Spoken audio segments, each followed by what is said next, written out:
The first time they buried my driveway, I told myself it was probably an accident. The second time, I stood there in 20-degree weather with a steel shovel in my hands and realized somebody next door had decided my property was the easiest problem to get rid of. By the third storm, I stopped seeing snow and started seeing disrespect. I live in a little town outside Duluth, the kind of place where winter doesn't arrive gently. It just kicks the door in sometime around November and stays until April like an unwanted relative nobody has the energy to argue with. My street sits on the edge of an older neighborhood, mostly retired couples, blue-collar families, a few duplexes here and there. And right beside my house, there's this newer condo complex called Pine Ridge Commons. Nice enough place if you looked at it from a distance. Fresh siding, clean sidewalks, little decorative lanterns near the entrance trying real hard to make the place look upscale. But the people running it, whole different story. I'd been in my house about 6 years by then. Quiet life. I worked remote doing drafting work for a construction supplier, mostly from a small office upstairs overlooking the street. My wife, Lauren, used to joke that I noticed every little thing outside that window like some retired old man guarding the neighborhood. Truth is, after she passed 2 winters earlier, I probably did spend too much time staring out that window, snowstorms especially. They made the house feel quieter somehow. Anyway, the first major storm that year rolled in hard overnight, dumped maybe 14 inches across the county. Normal for us. I got up around 6, threw on my boots, grabbed the shovel, and headed outside before coffee, because around here, if you wait too long, the snow turns into wet concrete. Everything looked peaceful at first, until I got to the end of my driveway. There was this ridge there, almost knee-high, packed solid like somebody poured cement across the opening during the night. Now, every homeowner up north knows city plows leave ridges behind. It's annoying but expected, so I broke it apart, chunk by chunk, breathing steam into the air while my shoulders started burning before sunrise. Took maybe 30 minutes, nothing crazy. What bothered me wasn't the work. It was what happened 2 days later. Another storm came through, lighter snowfall this time, maybe 6 inches. But when I opened my garage the next morning, I actually stopped and stared. The pile blocking my driveway was almost twice as big as before, and weirdly angled, like it hadn't rolled naturally from the street. It curved from the side, from the direction of Pine Ridge Commons. That was the first moment my gut told me something wasn't right. I spent nearly an hour clearing enough space just to get my truck onto the road. Halfway through, my neighbor Hank wandered over holding a coffee mug in one hand and his tiny little snow shovel in the other, mostly for decoration, honestly. Hank was pushing 70 and treated neighborhood gossip like a full-time occupation. He watched me hacking into the pile for a minute and finally said, "You know, they've been doing that to old Mrs. Delaney too, right?" I stopped. "Doing what?" "That condo plow guy. He pushes everything toward the houses on this side. Easier than hauling it deeper into their lot." I remember leaning on my shovel, breathing hard, trying not to get irritated before 7 in the morning. "So everybody just lets him?" Hank shrugged. "People around here hate confrontation more than snow." That stuck with me all day, because he was right. Most people would rather suffer quietly than risk being called difficult. A couple nights later, another storm hit, and this time I stayed awake near the front window after midnight, watching the streetlights glow through the snowfall. Around 1:30 in the morning, I heard the low growl of a diesel engine outside. Then headlights swept across my living room wall. The condo plow. I killed the lamp and stood there in the dark, watching him work. At first, everything looked normal. He cleared the condo lane clean and smooth in long, straight passes. But then, right near my property line, I watched the blade angle sideways. The driver pushed this massive wave of snow directly toward the mouth of my driveway like he'd done it 100 times before. I actually laughed for a second because it was so blatant, like not even trying to hide it. The guy backed up, checked his mirrors, then shoved another load right onto the same pile. That's when something cold settled into my chest, and it wasn't the weather. Because suddenly this wasn't careless anymore. It was convenience. Their convenience at my expense. And once you realize somebody's comfortable making your life harder because they think you won't push back, you start looking at every interaction differently. I pulled on my coat, walked outside into the falling snow, and flagged the driver down before he could leave. He rolled the window halfway down, heater blasting inside the cab. I said, "You mind explaining why my driveway's turning into your dump site?" The guy barely looked at me. Mid-40s maybe. Thick beard. Cigarette hanging from his mouth. "Just following the push line." "The push line ends at my property?" He shrugged. "Listen, man, everybody around here does it." I stared at him for a second and said, "Yeah." Well, everybody around here doesn't pay my mortgage. For the first time, he actually looked at me, annoyed now. Then he smirked. Not a friendly smirk either. The kind somebody gives when they've already decided you're not worth taking seriously. And that right there was the moment this whole thing stopped being about snow. The next morning I woke up sore as hell, stepped outside with my coffee, and just stood there staring at the fresh wall of snow blocking my driveway again. Same angle, same packed mess, like the conversation the night before had never even happened. That was the part that got under my skin the most, not the snow. The dismissal. You ever deal with somebody who smiles while ignoring you completely? Like your frustration is just background noise in their day? That's what this felt like. I cleared the driveway again. Slower this time because now every shovelful came with irritation attached to it. By the time I finished, my lower back was screaming and my gloves were soaked through. Across the street, Hank opened his garage and just gave me this look like, "Yep, told you." Around noon, I drove over to Pine Ridge Commons. Their office sat near the front entrance beside this little fake stone sign with decorative pine trees planted around it. Real polished-looking place. The kind of property managed by people who love sending warning emails about trash bins but somehow never notice actual problems. Inside, the property manager sat behind a spotless white desk scrolling through her laptop. Her name was Denise Keller. Mid-50s, sharp haircut, expensive glasses. The kind of woman who smiled professionally without ever warming up. I explained the situation calmly. At least I tried to. She listened with that customer service face people use when they're already preparing to disagree. Then she said, "Our plow company has handled this property for over 8 years without complaints." I said, "Well, now you have one." She folded her hands. "Are you sure it isn't the city plow causing the buildup?" I almost laughed. "Pretty sure the city plow doesn't turn sideways into my driveway." That little smile tightened for half a second. "I'll speak with them." That was it. No apology. No concern.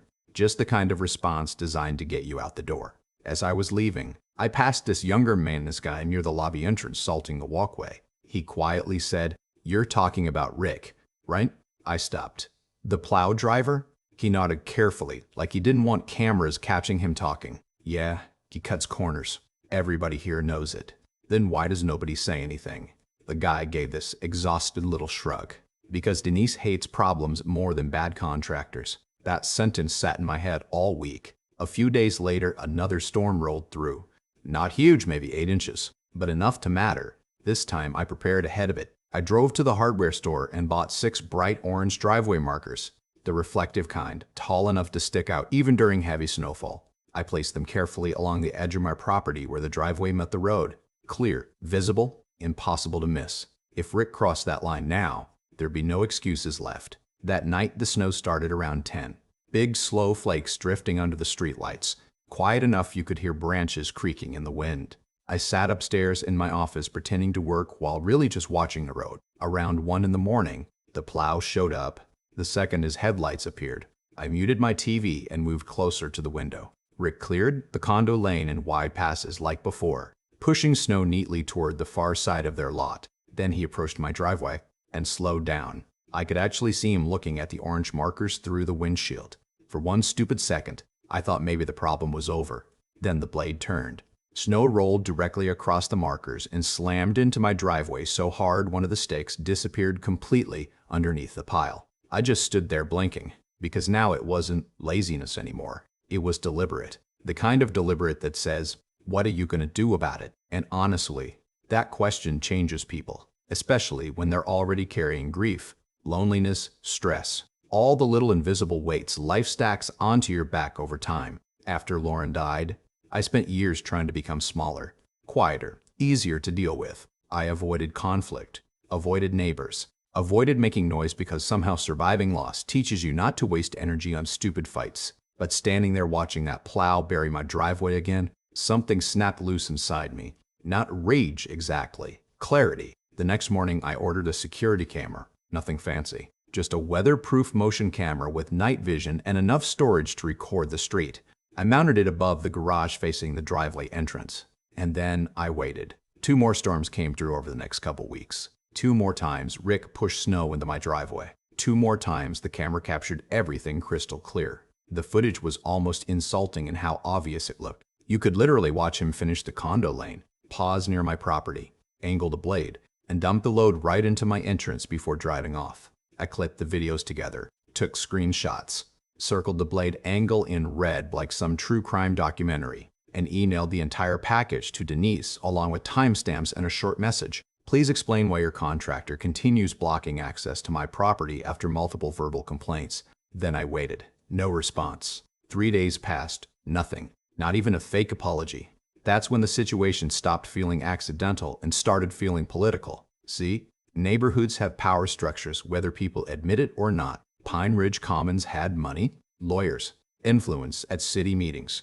I was just the widower next door with a snow shovel and too much free time. And people like Denise rely on that imbalance. They assume regular homeowners will eventually give up because fighting back takes effort. The problem was, she picked the wrong winter to test that theory. Because sitting in my garage beneath an old canvas tarp was the one thing I'd barely used since Lauren passed. A commercial-grade snowblower. Bright red, massive engine, steel auger. The kind of machine that sounds less like yard equipment and more like a small aircraft preparing for takeoff. Lauren bought it for me 5 years earlier after watching me throw my back out during a blizzard. She used to joke that the thing looked aggressively American. I remember running my hand across the handle that night and thinking about her laughing in the driveway while snow fell around us. And somewhere between that memory and the silence from Denise, I made a decision.